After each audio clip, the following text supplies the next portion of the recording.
सही मौका संजीव भसीन साहब का स्वागत करने का। भसीन साहब, शुभ दिन आपको, शुभ प्रभात। बताइए कहां ध्यान और रुझान?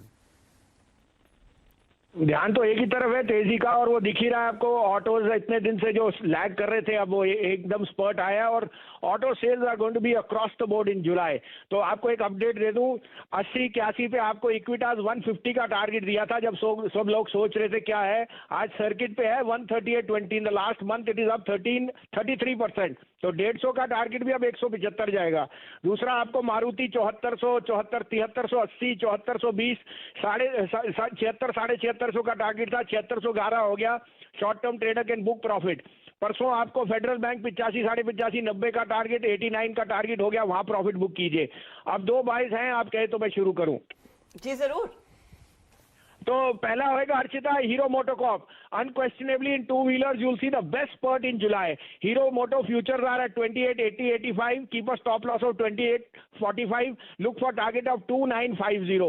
The other buy would be Bharti. Now Bharti is a structural buy. जो Leo satellite उन्होंने launch किया है, that is going to be globally a game changer in the next 1 month. So I say in the next 1 year. And you've heard the likes of Nelco and all tell you what they are investing in Leo or the low satellites, low Earth orbits which they called. So I am very bullish on Bharti with a target of 650. आज के लिए है 36-37 में लीजिए, stop loss of 26, target of 550। Bharti Airtel और हीरो मोटोकॉर्प दोनों में तेजी का कॉल। अच्छा भसीन साहब, क्योंकि आपने इक्विटास सबसे पहले दिलवाया था, ये जो आज की ताजा खबर है कि आरबीआई ने अनुमति दे दी है, चाहे तो ये small finance bank reverse merger की तरफ बढ़ सकते हैं, कितने चांसेस है कि इक्विटास ये करता दिखाई देगा? और उज्जीवन पर भी फिर आपके क्या विचार होंगे? नहीं, मैंने उसी समय हर्षिता कहा था, convert Ujjivan into Equitas. The management has gone through 3 months or 3 years of cleansing. Yeah, and if real estate and others, they have a very low ticket size lending over there. So I'm very bullish, 170 target, and I think they will go ahead. Also, now I would like to give you a disclosure that 3 banks which I've been suggesting, mid-cap banks which can outperform. And I would suggest everyone to book profits in mid-cap IT and get into Bandhan Bank, RBL and IDFC First. Ab IDFC First is a universal bank. Now they are awaiting the license for getting the merger of the holding company with that. IDFC First, according to me, is a 75 rupee stock, and IDFC, the holding company, also will be more than 75 because the discount is fairly large at 45%. So this merger space is becoming very clear, and I think mid-cap banks are going to rule the roost for 2021. As a disclosure, we have buying in all three, IDFC First, Bandhan and RBL. Bhasin साहब, आपसे property stocks पर भी राय लेनी है। आपका सबसे पसंदीदा counter जो पिछले 3 साल से आप रेकमेंड कर रहे हैं, गोदरेज प्रॉपर्टीज, अब आपको ट्रेड करता हुआ दिख रहा है ऑलमोस्ट अपने ऑल टाइम हाई की तरफ। कोई टिप्पणी पोजिशनली किसी एक रियल एस्टेट स्टॉक पर गोदरेज प्रॉपर्टीज के अलावा जो आपको पसंद आता हो? नहीं, गोदरेज के अलावा तो डीएलएफ है, डिक्लाइन पे लीजिए, लेकिन गोदरेज ही जाएगा 1750, तो मैं दूसरी तरफ क्यों देखूं? मुझे तो मार्केट लीडर चाहिए। 1750 का भाव 2-3 महीने में, और अगली दिवाली 2500 का भाव।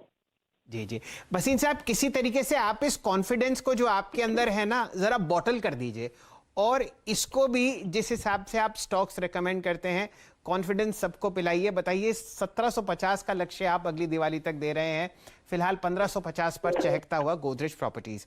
भसीन साहब, एक आखिरी प्रश्न, जब तेल के दाम 100 रुपए लीटर क्रॉस करते हुए दिख रहे हैं, मारुति आपको गाड़ियों के दाम बढ़ाता हुआ दिख रहा है 15,000 रुपए प्रति यूनिट कम से कम स्विफ्ट में, क्या ये दो अलग चीजें नहीं हैं, ऑपोजिट डायरेक्शंस में जाती हुई?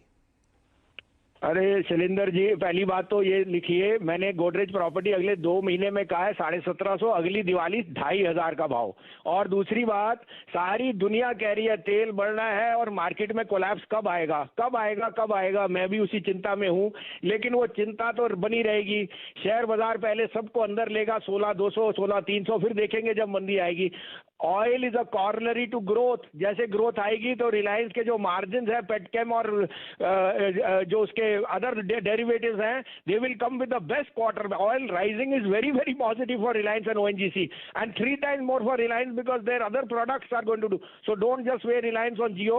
और आज भी मैं कहता हूं, do a SIP for the next 20 days in HDFC Bank, Reliance and Maruti. You will be richly rewarded in the last week of July. चलिए ठीक है, तो इन दिग्गजों में लगाइए पैसा और कच्चे तेल के जो दाम आसमान छू रहे हैं उसकी चिंता ना करें, ये एक ग्रोथ का संकेत है। शुक्रिया भसीन साहब, always your pleasure speaking to you. 1:30 बजे